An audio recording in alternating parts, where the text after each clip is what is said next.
Concept of half cell. A galvanic cell can be constructed by combining two electrodes, one being an oxidation electrode while the other a reduction electrode. Each electrode assembly is referred to as half cell. Fill in the blank question. Thus, a galvanic cell may be supposed to consist of two half cells, that is, one oxidation half cell and the other one is reduction half cell. The half cell in which the oxidation process takes place is called anodic half cell or oxidation half cell, while that undergoing reduction process is called cathodic half cell or reduction half cell. Fill in the blank question. It is to be noted that the electrode at which the oxidation takes place is called anode, while that which the reduction takes place is called cathode. Again, fill in the blank question. In a galvanic cell, anode is of negative. Repeated this statements. Anode is of negative polarity while cathode is of positive polarity. Therefore, this also make a confirmed that in doing problem and that is assignments, you have to make a note of all these things. Then only you will be able to do the assignment properly. Representation of the cell reaction of galvanic cell. According to the IUPAC, following conventions are used to represent a galvanic cell. 1. These are the rules.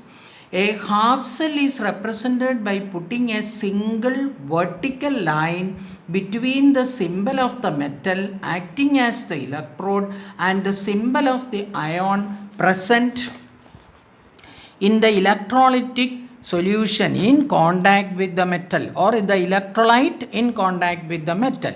The vertical line represents the face of boundary, while writing the oxidation half cell is written on the left.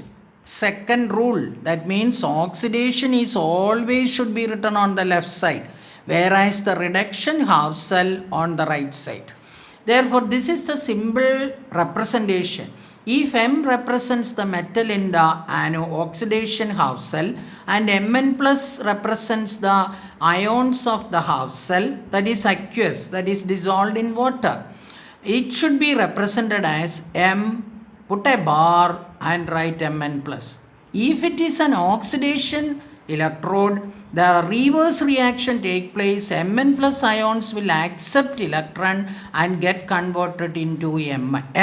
Therefore, after writing Mn plus only put the vertical line. That is, first one represents the oxidation half cell, the second one represents the reduction half cell. Make a note of the representation.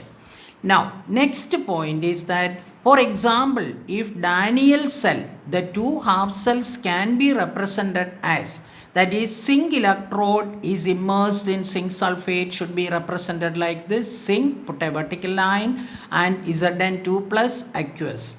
Cu2 plus, put a vertical line, aqueous, because it is dissolved in water, and put a bar and write this metal means it is copper.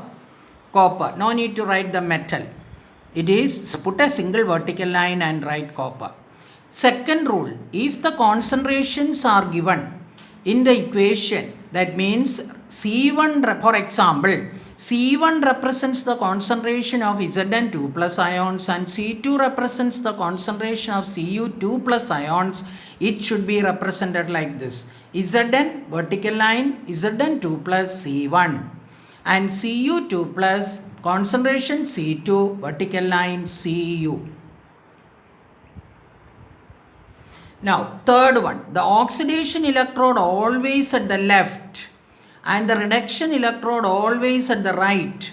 Direct contact of the two solution, if it is a porous plate, it should be shown by a single vertical line, which we already discussed. If it is porous, we should write only a single line in between.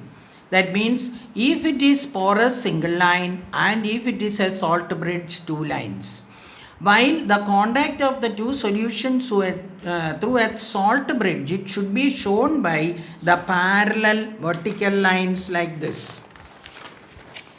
The Daniell cell can be represented as Zn vertical line, Zn2 plus the concentration C1, a porous plate is used, a single vertical line, Cu2 plus concentration C2 vertical line, the electrode Cu. If the same Daniell cell is used a salt bridge, the representation will be like this. Zn single vertical line, Zn2 plus concentration C1, two vertical lines which represents the salt bridge, Cu2 plus concentration C2 vertical line and Cu.